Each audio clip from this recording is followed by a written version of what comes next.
dipersembahkan oleh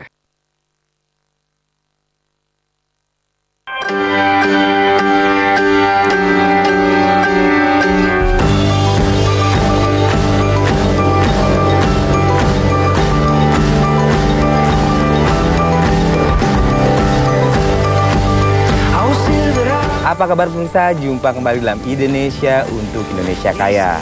Saya Yogi Widianto. Dan saya Renita Sari Adrian.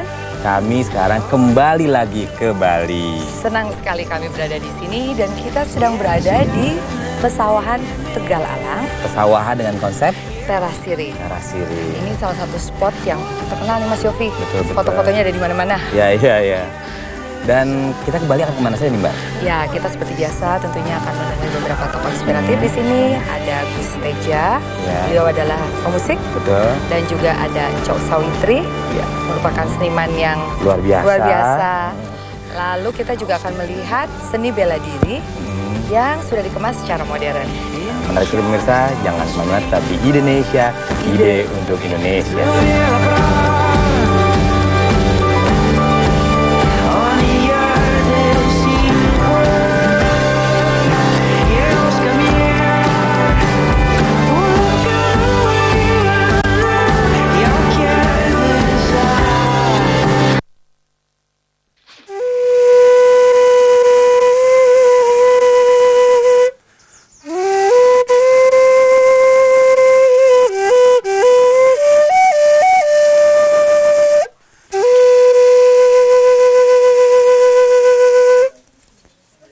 Gus Teja, ini ya tadi memainkan lagu apa tadi yang pertama dibawakan? Itu judulnya Situ Sayong. Artinya? Ya, situ itu danau, sayong itu kabut. Jadi saya artikan di sini ada sesuatu yang tersembunyi di balik kabut di sebuah danau. Kita nggak bisa melihat, tapi kita bisa merasakannya. Wow. Gitu. Menyentuh hati sekali. Mbak Renita mau nanya apa tuh tadi? Kayaknya udah nggak sabar Iya, tadi. mau tanya nih. Ini kan semuanya alat musik, Iya. tiup semua. Apa cerita di balik ini? Kenapa memilih alat musik tiup? Gini, saya memang suka main suling sejak kecil ya. Jadi bagi saya main suling itu sangat simpel sekali. Dia bentuknya nggak terlalu besar, ringan, bisa kita bawa kemana-mana dan kita bisa main suling dimanapun kita suka. Satu hal lagi, dia suaranya merdu sekali gitu. Ada perbedaan teknik nggak sih alat musik ini, walaupun kan sama lubangnya kayaknya rata-rata 6 ya, 3, 4, 5, 6 gitu. Jadi menurut saya ketika saya main suling dengan contoh dengan main Native American Flute yang kayak gini. Boleh dicontohin nggak sih? Iya. Kalau suling dia membutuhkan sedikit energi udara yang lebih kuat. Ya. Kalau Native American Flute dia lebih halus dia tiupannya.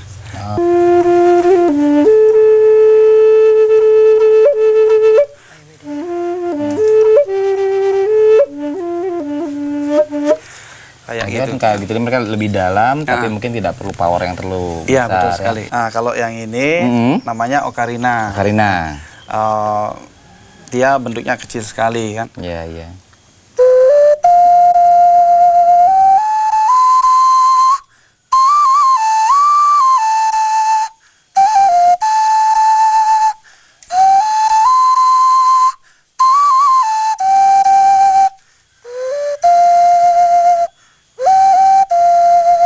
Kapasitas notnya gitu, panjang nadanya yang biasa dimainkan itu sampai berapa oktav? Apakah 1 oktav bolak-balik di situ saja gitu? Betul sekali. Ya, yang jadi enggak. Ini 1 oktav bolak-balik. 1 oktav aja bolak-balik ya notnya. Nah, kalau itu yang panjang itu pan flute gimana tuh? Kalau yang ini ini namanya pan flute kan. Jadi mainnya kalau menurut saya dari yang semua ini alat tiup ini yang paling sulit mainnya. Iya, karena banyak yang notnya pindah-pindah terus ya. Dan belajarnya juga lumayan sulit. Lumayan repot.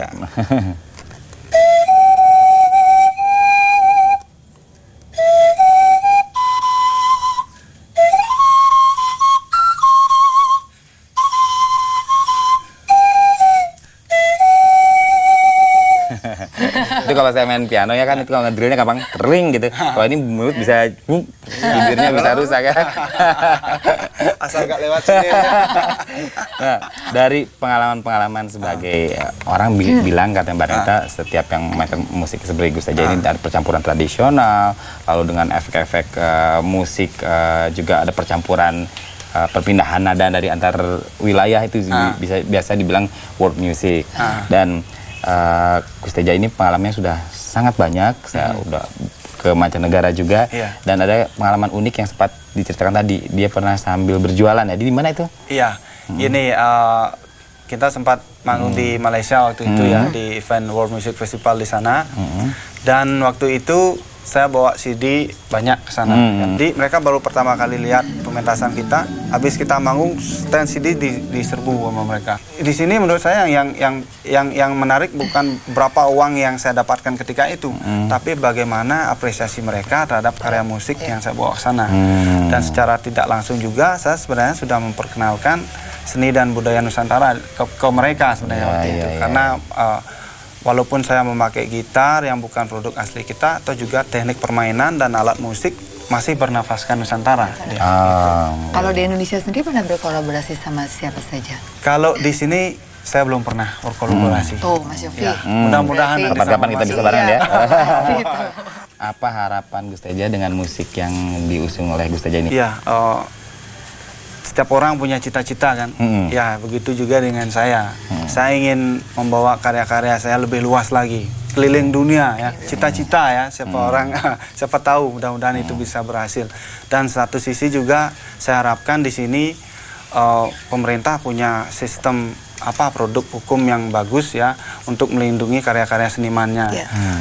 Seperti contoh, saya saat ini hak cipta, sertifikat hak cipta sudah saya punya, sudah saya pegang. Toh juga bajakan masih tetap marak juga kan. Maka dari itu sistem hukum kita punya bagus di sini di Indonesia. Cuman actionnya yang kurang menurut saya. Saya harap kedepannya seniman bersama pemerintah bisa bersinergi bagaimana mewujudkan agar kita semua seniman bekerja semua untuk Nusantara juga kan, untuk negara juga. Jadi saya harapkan kita kedepannya bisa lebih maju lagi terhadap hal itu gitu. Jadi kita bisa sejahtera dan halal gitu saja ya. Nah, sebelum kita pamit nih, ingin dengar satu lagu lagi boleh ya Gus Teja? Ya, bisa.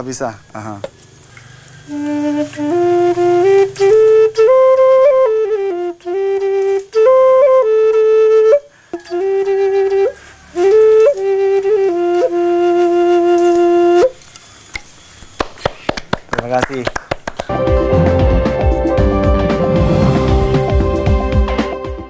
Dipersembahkan oleh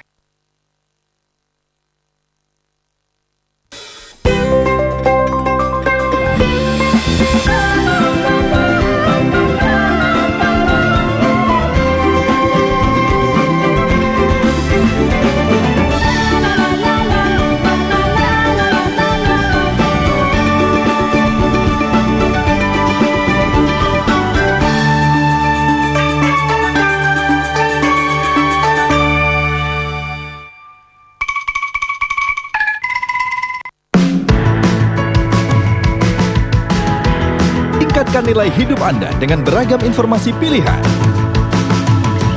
Ada beberapa cara untuk mengolah buah kiwi menjadi makanan atau minuman yang lezat. Lalu sekarang Anda dapat mengeksplorasi keindahan alam bawah laut. Untuk hidup lebih bernilai, ikuti B-News, Senin hingga Jumat jam 7 malam lebih 25 menit. Dipersembahkan oleh Bank Bukopin.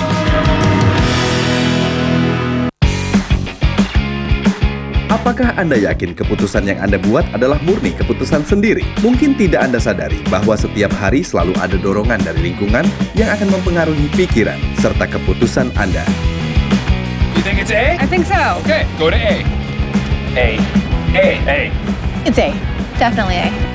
Brain Games, Peer Pressure, Minggu, 29 Mei, jam 7:30 malam.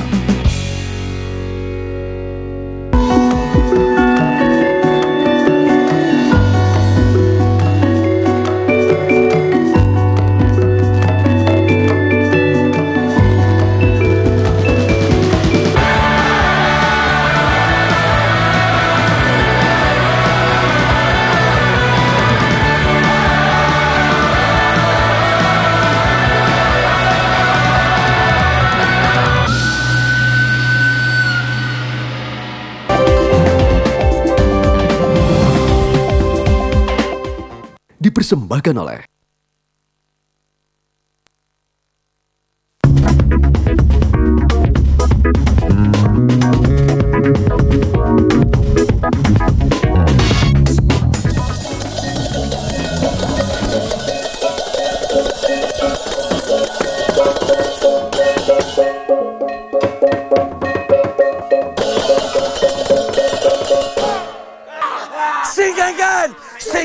Singkengken, jangkatos, singkengken, jangkatos, baris, baris, katos, ya, singkengken, jangkatos, Bakti. Welcome to Mupantigan. Swastiastu, selamat datang. Terima kasih. Ya, selamat datang. Selamat datang di Mupantigan. Ya, inilah Mupantigan. Di mana seni olahraga bercampur baur diolah sedemikian rupa menjadi sebuah kegiatan yang menyenangkan. Wow. Kita ini Surprise. banget, kaget. kaget dan keren banget tadi lihatnya. Terima kasih. Ini udah berapa lama nih beli putung? Jadi ini semacam gerilya tradisi dimulai 2006. Jadi Mupantigan itu sebuah kreasi bela diri sebenarnya. Oh, bela diri. Tapi full filosofi dengan respect terhadap Dewi Padi-Padian, alam semesta. Harmonis manusia dengan manusianya, manusia dengan Tuhannya, dan manusia dengan alamnya. Oh, lalu bela dirinya itu diambil dari tradisional Bali atau memang ada percampuran lah atau juga memang dengan tarian atau dengan ya campur semua seperti gado-gado, bikin bubu yang enak, ya, gitu. Sehingga menyenangkan, aman dan seterusnya. Nanti Beli dan Mboknya juga ikut. Ya, Mas Yopi dan Mbak Renita. Ya. Sekarang kita akan mulai latihan, tapi kita sebelumnya pakai baju Bali dulu, seragam Bali berupa kamen dan udangnya. Dikemas secara tradisi. Lalu kita mulai ke sana. Mulai latihan dasar-dasar dulu. Ayo, silakan. Ayo semua. Oh. siaga, udah.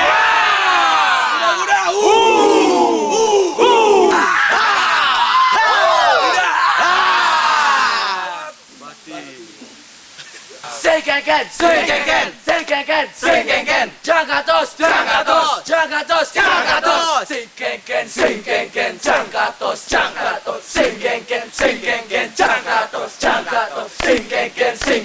jangkatos, singkengken, jangkatos, siaga. Ya, suaranya. Suaranya. Yes.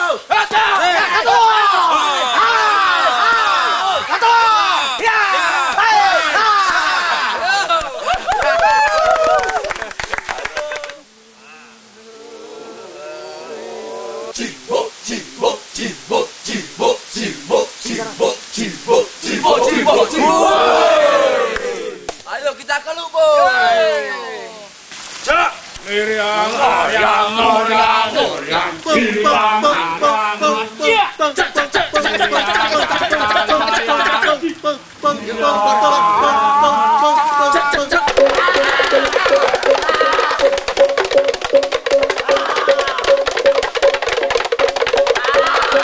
Satu, dua, tiga, ayo.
Menarik banget, seru banget. Menarik lagi, seru banget.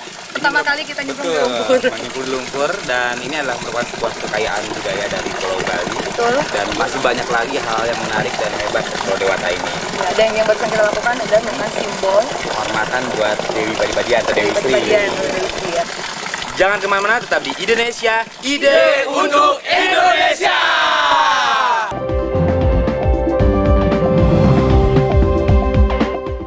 Dipersembahkan oleh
berkali-kali nyaris meninggal. Kecelakaan bus, jatuh bersama lift. Makna hidup bagi Anda telah mengalami peristiwa seperti itu? Pasrah. Pasrah itu menyenangkan. Ngelihat semua itu tanpa rasa takut. Terkena berapa tembakan? 4 kali. Yang anehnya saya nggak merasakan, tapi saya melihat darah bercucuran di belakang. Tuhan seandainya kau izinkan, ada kesempatan lagi, saya akan berbuat lebih baik. Tiap pagi disikat muka saya, Bang. Dikasih karet petinju itu, Bang. Suruh gigit sambil setelin musik dangdut.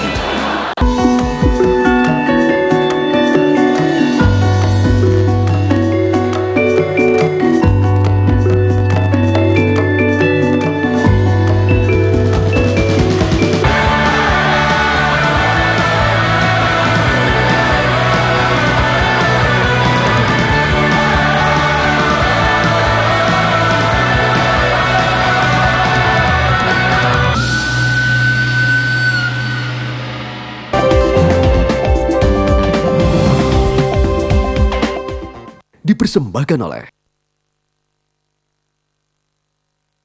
Pemirsa, sekarang kami berada di Tegalarang. Tepatnya di mana, Mbak? Kita sedang berada di Bali Pulina dan di sini kita bisa menikmati berbagai macam kopi dengan pemandangan yang luar biasa indah. Itu betul, sangat indah, pemirsa. Dan sebelum kita kembali ke Jakarta, masih ada satu lagi nih, kita harus menemui seseorang. Siapa Mas Yopi? Beliau adalah seorang seniman serbabisa, seorang penulis, seorang sutradara, juga pembuat seni tari yang sangat luar biasa. Beliau adalah Ibu Cok Sawitri. Jangan kemana-mana pemirsa, ikuti terus Indonesia.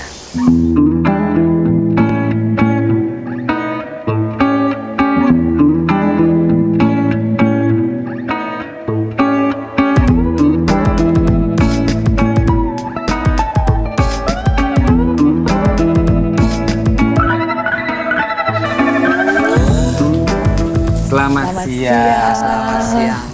Apa kabar? Baik. Cok Sawitri. Cok Sawitri, kita dengar Cok ini sebagai penulis, penari, dari buat cerpen, teater. Jadi sebenarnya passion yang utama itu di mana sebenarnya? Seniman yang komplit. Sebenarnya passion yang pertama itu pengen jadi teladan manusia yang baik. Teladan manusia yang baik. Bermanfaat bagi banyak orang ya. Apa saja kesenian itu kan dasarnya meladeni perasaan. Meladeni perasaan tuh paling susah.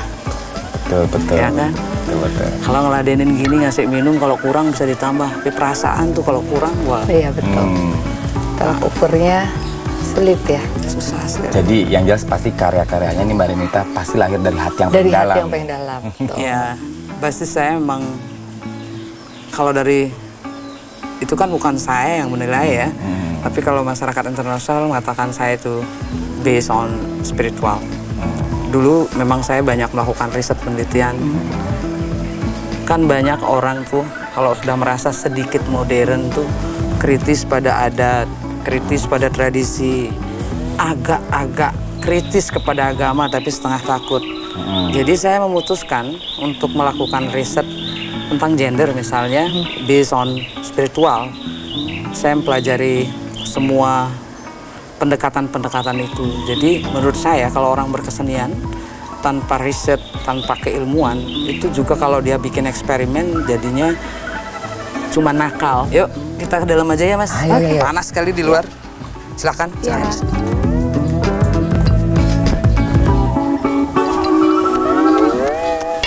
Cok Sawitri, penasaran nih saya, ingin tahu bagaimana asal muasalnya Cok Sawitri ini mulai dengan membuat puisi. Apakah karena memang dibesarkan dari keluarga yang memang aktif di dunia literatur, atau memang dari panggilan jiwa sendiri? Karena lingkungan. Karena lingkungan ya. Saya bisa baca itu TK, kawan kanak-kanak. Hadiah saya itu selalu buku dari bapak dan ibu saya. Saya pengennya sih dapat baju baru waktu kecil ya, tapi selalu ada buku. Dan akhirnya menjadi sangat terbiasa membaca buku dari kecil, dan ketika SMP malah ayah saya almarhum sempat takut karena bacaan saya melewati umur saya. Lingkungan menyebabkan saya terbiasa menghormati literatur itu. Yang menghormati literatur.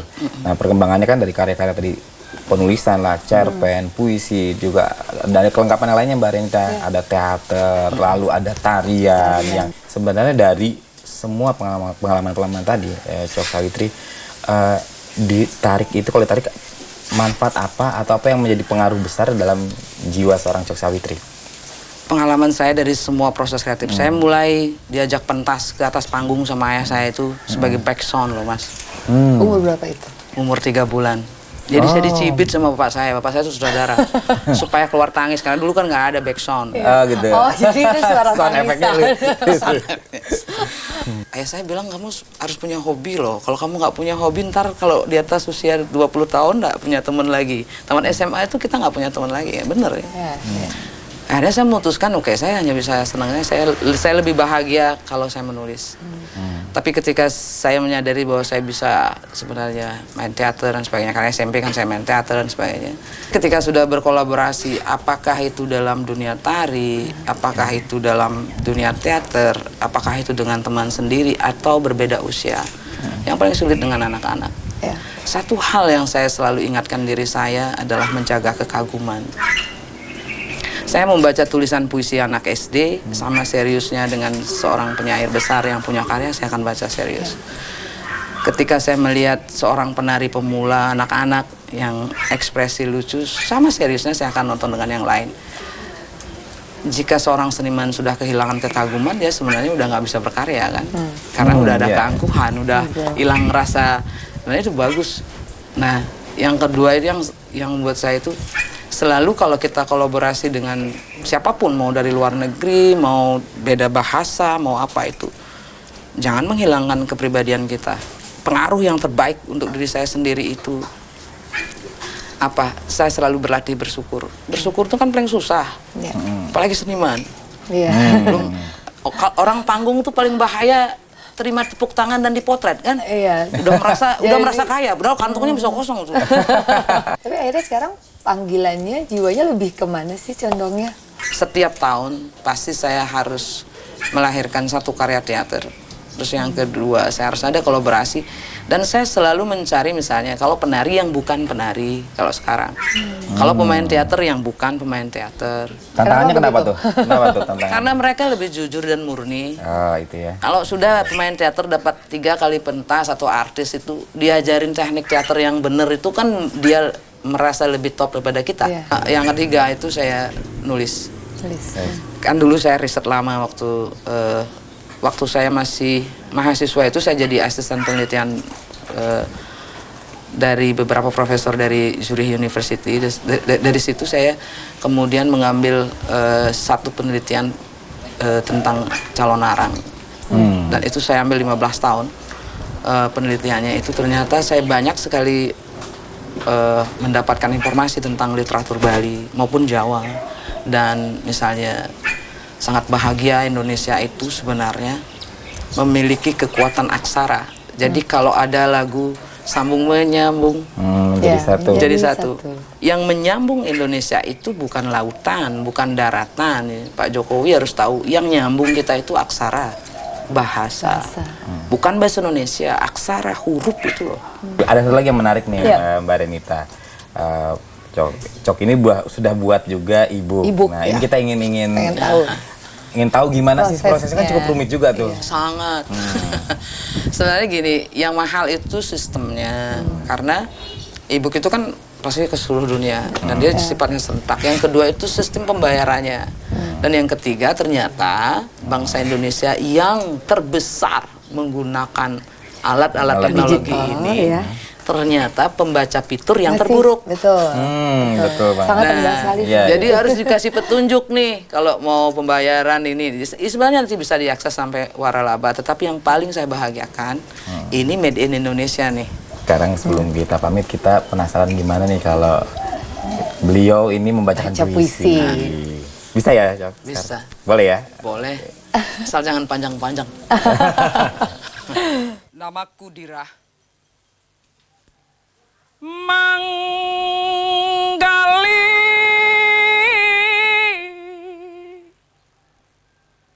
namaku Dirah, aku cangkul tubuhku, hujan telah mengirim hati dan jantung ke tanah, sedang harapan ada di luar kenyataan hidup.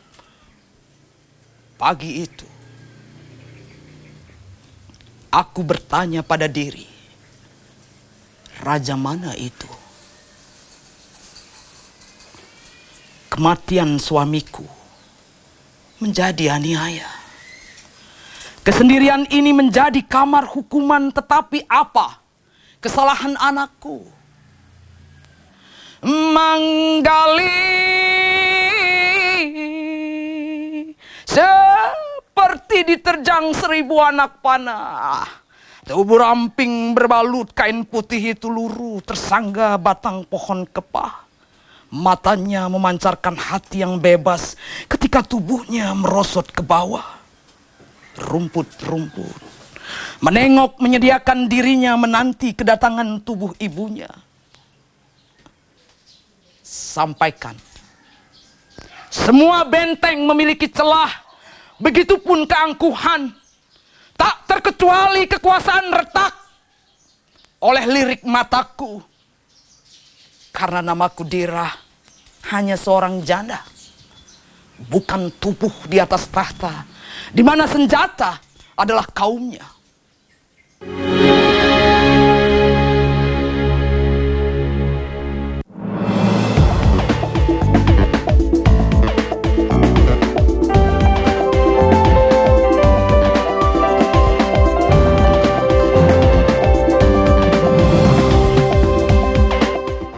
Dipersembahkan oleh